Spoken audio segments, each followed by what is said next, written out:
So we know the center of mass for a uniform object that is symmetrical is just going to be in its geometric center. And we know that if we have an object that is obviously made up of a couple of different things, like the hammer example we looked at, that we can just sort of break it up into its components and then treat it as a system to find its center of mass.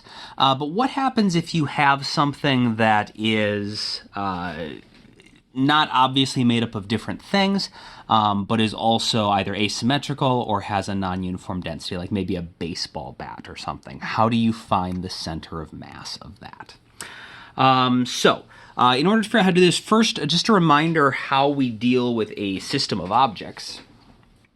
Remember that if we have a bunch of discrete objects creating a system,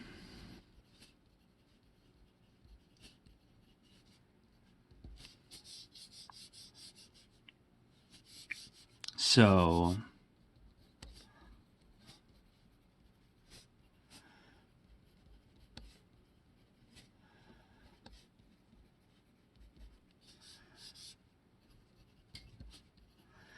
a bunch of small objects where their position is just roughly going to be where their center of mass is.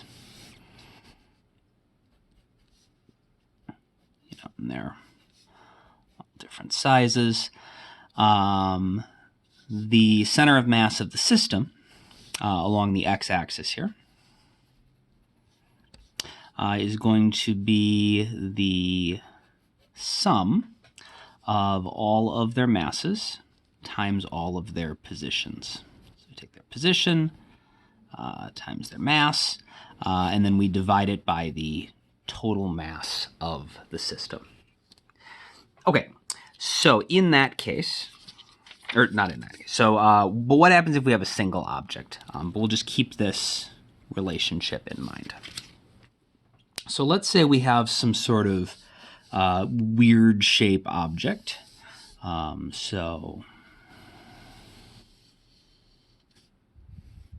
maybe something like that. And so it's not got uniform shape. We can't just go to the center and say the center of mass is in the middle. In fact, the center of mass is probably a little bit, is obviously a little bit off to the right, because we got more, assuming this has uniform density, there's a bigger chunk of mass over on the right side. Well, what we could do is we could take and cut it up into a bunch of pieces that individually behave like these small masses, where we could know where the center of mass of each piece is. And so if we do that and cut this up into maybe a bunch of little rectangles or something,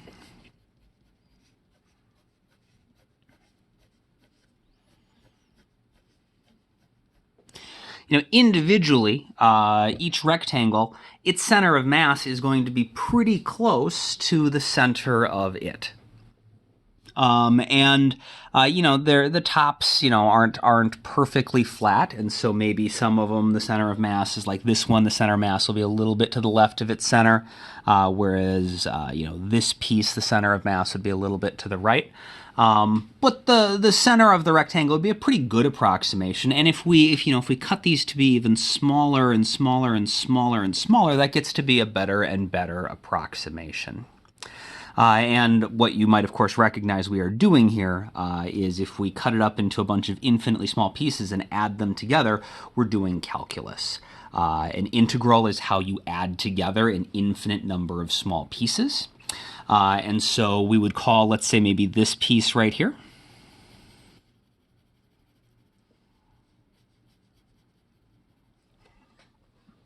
So we're going to have we're going to slice our object into several pieces.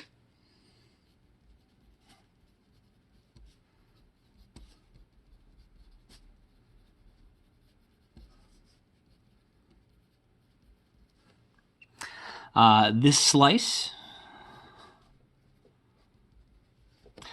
is going to have a little bit of mass.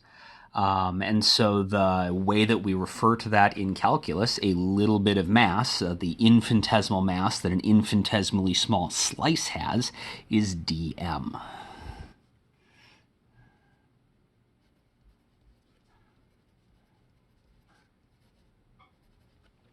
And of course, it has a position that we can measure from the beginning. And so the slice has position x.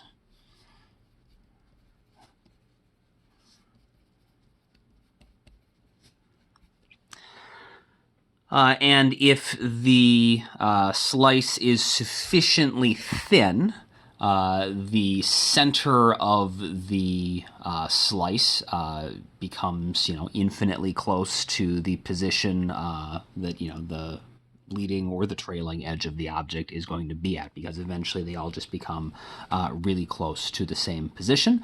And so we can just treat its center of mass as being at this position. So the slice has position x.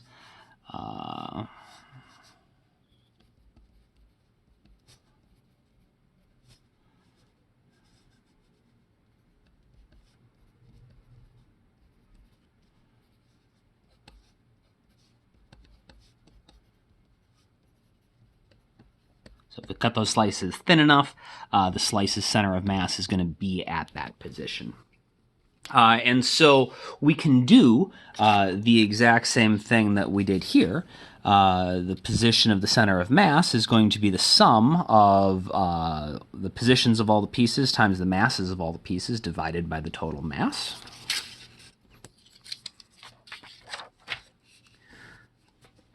Except when we have this infinite sum that we're adding together, so we're adding together this infinite number of pieces that we've sliced it up into in calculus, instead of using sigma, we use an integral sign.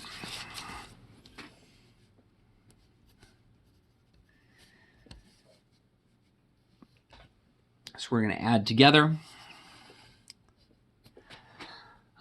take the position of each slice times the little bit of mass. Okay, so position times mass. Position is x, but the slice's mass is dm, because that's our calculus notation for an infinitesimally little bit of mass. And then we need to divide that by the total mass. And this works well if you know the total mass of the object, and is sort of like the base version of the equation. Sometimes we don't know the total mass of the object, though. Instead, you have some way of calculating but you have some way of figuring out what all the little dm values are, what the masses of the infinitesimal little slices are. And so another way to write this equation that is also got to be true is the top stays the same.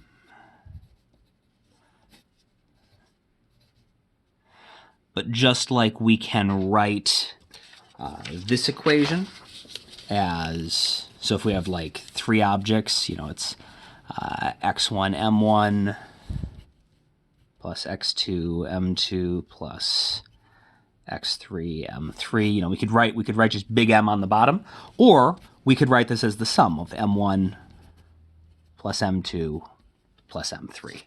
And so if you sum up all the little masses, that's got to give you the total mass. And so sometimes this is going to be easier to work with, sometimes this is going to be easier to work with. And so the question is, how do you actually figure out dm? How do you figure out the mass of one of your little slices? And different problems are going to have different approaches, but generally speaking, it's going to come down to this concept of density. And it turns out there are actually three kinds of density that we need to be aware of, that we're going to use in different problems. So the first type of density, which is the one that you're probably most familiar with, you might have learned about in other science classes, is volume density. And that's the one we just usually call density. And so I'm going to write volume in parentheses.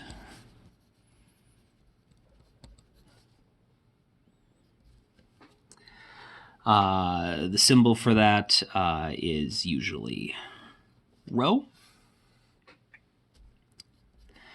Not P, but rho. It looks sort of like a P, but it's just a single swoopy loop. And the way you calculate that is you take the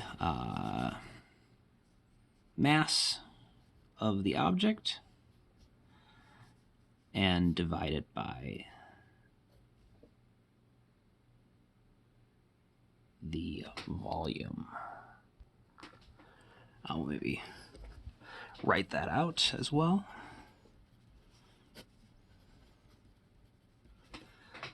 So I'll box that because that's the equation, but that's how you interpret it. The density is the mass divided by the volume. And this is what we do if we have a three-dimensional object. If you're working with something where you care about what's going on in all three dimensions, we do this. Sometimes, though, we're dealing with a flat object or something that can be approximated as a flat object or something where the third dimension is uniform, and so it doesn't matter. So we have maybe a sheet of steel that we have cut some sort of weird shape out of, and so in 2 dimensions it's got some weird shape, but in the third dimension it's just flat, and so that is not going to cause the center mass to do anything weird or unpredictable. It's only the shape that it's been cut into, not the thickness that really needs to be dealt with. And so when we're dealing with something that either is a 2-dimensional object or can be approximated as a 2-dimensional object, we don't really have volume because we've only got 2 dimensions. We've just got area or surface density. So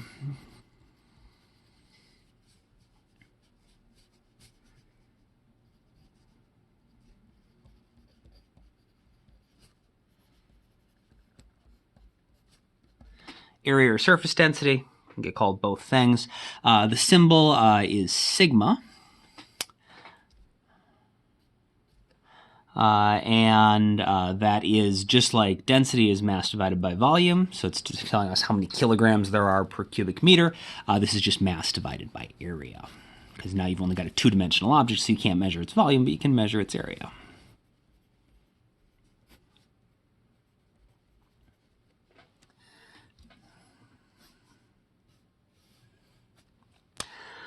And then the last thing we can have is what we call linear density, where if you've got an object that is just, only exists in 1 dimension, or really 1 dimension is the only one that's interesting. There's, it's nice and relatively symmetrical in your other 2 dimensions, but you've got 1 dimension that's really causing you issues, and so you're just going to treat it as a 1-dimensional object because it's basically line-shaped. We can have linear density as well.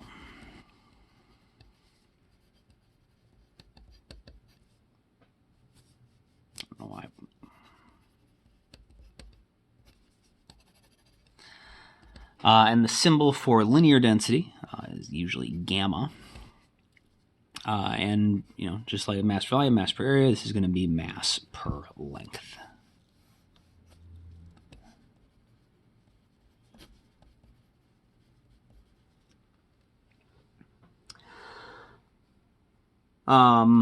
And all of these work if you know the mass or the volume, mass or area, mass or length of the entire object. The way that we can connect it back to our calculus equations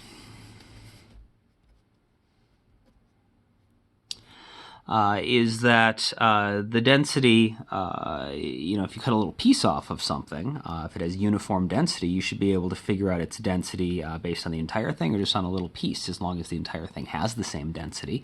And so if we went back to our little slice that we cut off here, it has mass dm.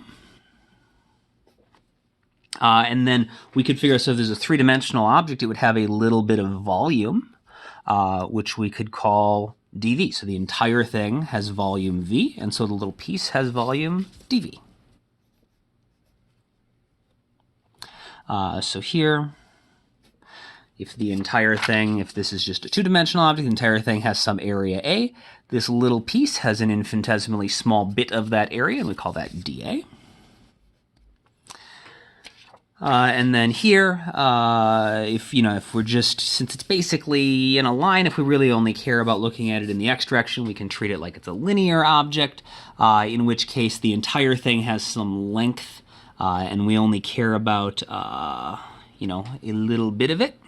In which case, the one thing that's a little weird here is because we're dealing with the x direction, we would usually just call this dx to describe the little bit that we've moved along the x-axis as we are measuring its length.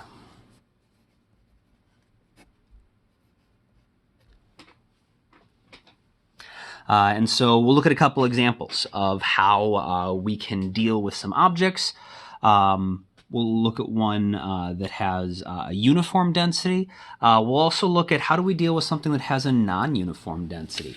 What if we had something, that instead of being a weird shape, but maybe all made out of the same material, what if we had a few different metals melted together, maybe also with some plastic or something, and so we had a single wire or something that had different densities. So maybe at the beginning it's made out of something heavy like lead, and then that transitions into something like aluminum, and then it transitions into like plastic or something. And so we have a single object, but its density is continuously changing as we travel along. We'll look at both how we deal with weird shapes with uniform density, and also how do we deal with something that has a non-uniform density.